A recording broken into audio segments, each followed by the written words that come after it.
Brandon, what are you doing? What does it look like I'm doing? I'm training.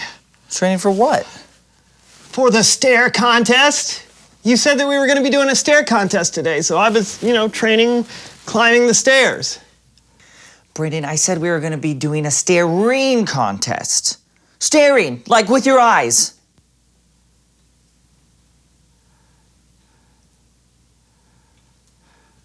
Yeah, that makes more sense.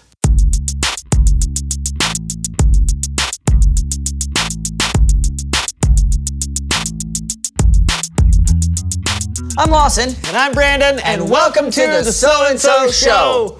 Hey, can I ask you a question, Lawson? You just did. Can I ask you another question, Lawson? You just did. Stop that. You just Stop did. it. Just did. Just did. Ask your question. Okay. When you think of having grit and toughness, what do you think of? Beef jerky. Okay, I'll give you that, okay. Anything else come to mind? Ooh, my Aunt Lulu. She was a tree logger, toughest person I've ever met. A tree fell on her once, and she just caught it. All right. Nothing else? Sandpaper. Cowboys. Oh yeah, cowboys. That's what I meant to say right after, like my Aunt Lulu, and then there's beef jerky, and then I was gonna say cowboys, and then a little bit after that, there's sandpaper. Great. Please welcome someone who knows stuff.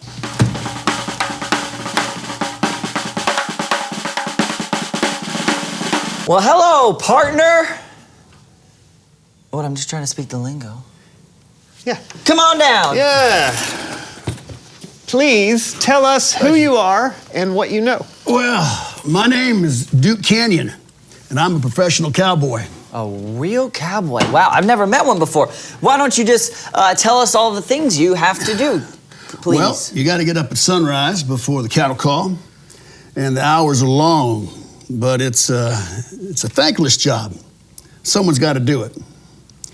We may be in the background, but we are important. You know what I mean.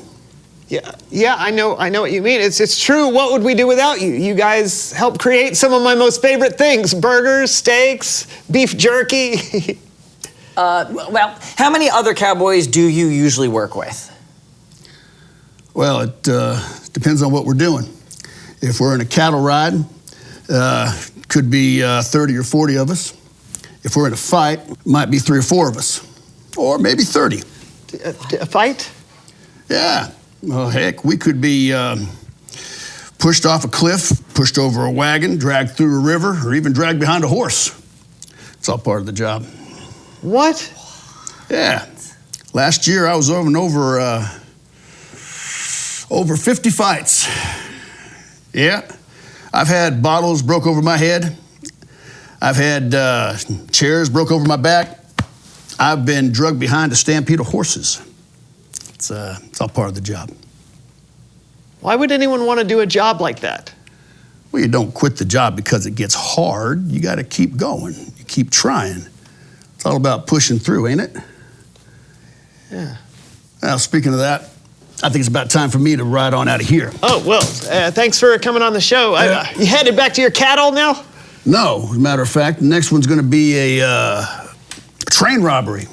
A train robbery? Yeah, but it doesn't start filming now for another 2 weeks, so I'm going to the Bahamas. The Bahamas? Filming? Yeah, I didn't tell you. No. I'm an extra and a stuntman in Westerns for film and television. Yeah.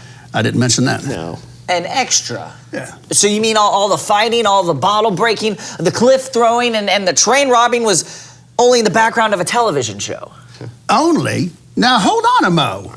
I have you both know that I've had me skull crocked, I've had me ribs broken, and I've had me teeth knocked out. And let me tell you, it was more than a few quid to get those punched back in, too. Oh, sorry. I didn't know what a quid is. I'm sorry. That's all right. It's probably the most dangerous job I know, but I wouldn't trade it for anything. Well, adios, partners. Yeah, sure. Adios. Adios. Adios. And thanks again. Yeah.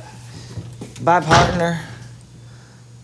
What just happened? I don't know if I'm disappointed or if I should chase after him for an autograph. Same. It's Bible story time with Kellen.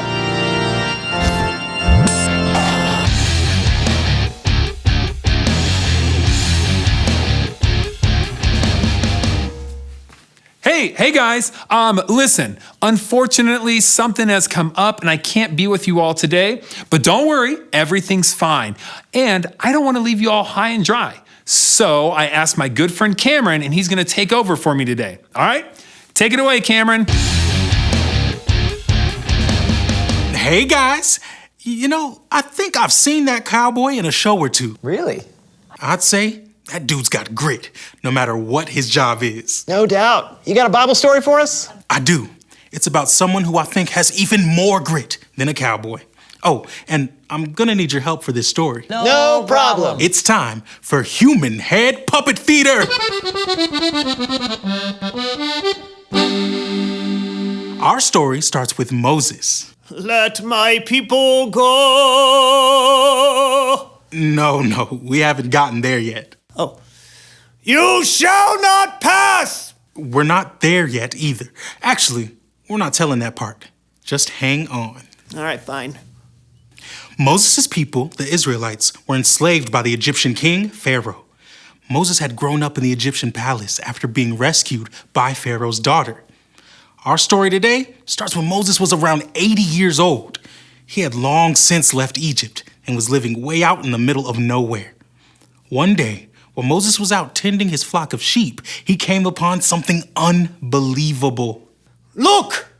A bush! But this was no ordinary bush because it was on fire and it wasn't burning up. It's on fire! And it isn't burning up! All of a sudden, a voice called to Moses from the fire. Moses, I am the God of Abraham, Isaac, and Jacob. I have seen my people suffer in Egypt, so I have come down to save them and bring them to a good land. Okay, God, that seems like a swell idea. See ya. I am sending you to Pharaoh to bring the Israelites out of Egypt. Whoa. Me? But what if no one believes that you sent me? Throw your staff on the ground. Right?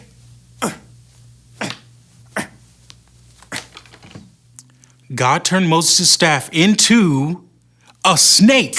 Wah! And then back into a staff. Well, that was weird. It was cool, but it was weird. I'm still a little nervous about going back to Egypt.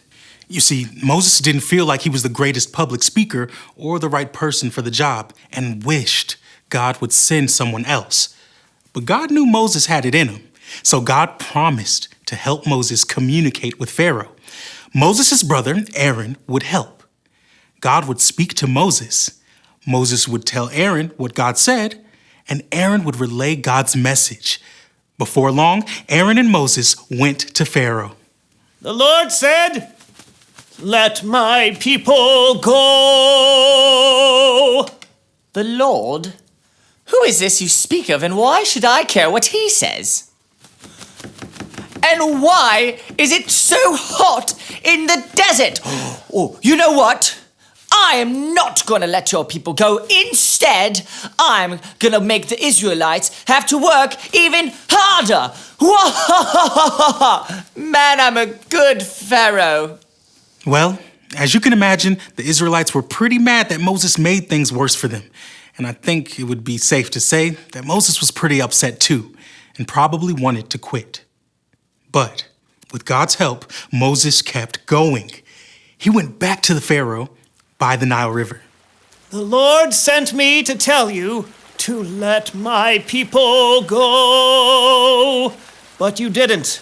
So this is how you'll know that God ain't playing. I will strike this water with my staff, and the river will turn to blood. Yeah.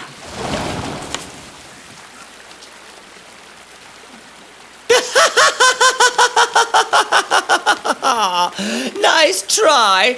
Even David Copperstream could do that. The Israelites are going nowhere. Pharaoh was stubborn, but Moses kept going. He went to Pharaoh again and again, and Pharaoh continued to deny the Israelites freedom. God is gonna send frogs. Frogs? No deal. I love frog legs.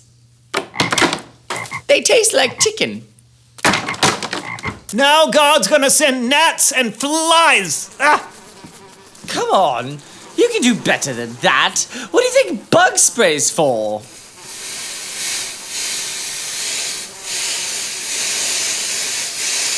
Now all the cows are gonna die. You're gonna get terrible sores. There will be hailstorms.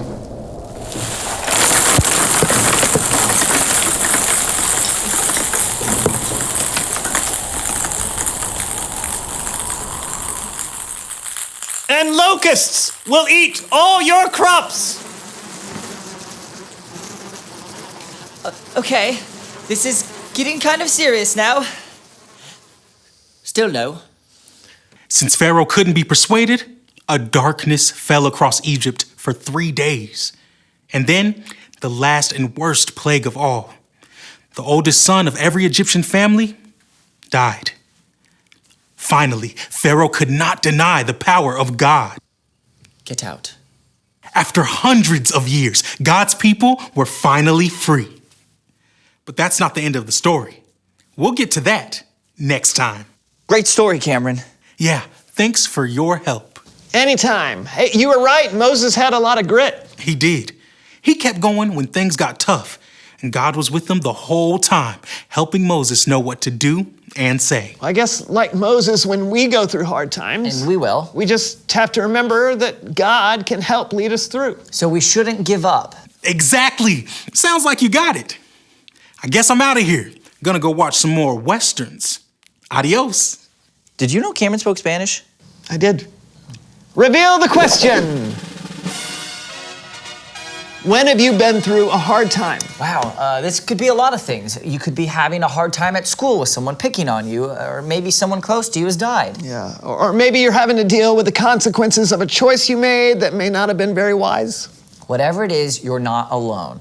God knows what you're going through and doesn't want you to give up. That's right. Man, we've been through a lot today, Lawson. That's true. Anytime you can cover cowboys, a burning bush, and a singing Moses, you've done pretty well. Yeah. Anyways, thanks for watching. That was the So&So Show, everybody. Goodbye. Goodbye. My cowboy hat. This is my cowboy accent. Howdy, partner. Partner. That's your cowboy accent? Howdy, partner. No, howdy, partner. Clink, clink. What is that? Clink, those my spurs there. okay, Tell okay. you All what. cowboys wear spurs. All right. This town ain't big It's enough not. for the both of us, No, partner. Draw. Draw. Oh, good, horns. Here, wrap this around me. Here. All right. Try to get away. Now, Got it. hold her tight, pull it in, hold him down, knock out. No. Yeah, that's right, we got him. Now you take a branding iron. My Oh, okay. No!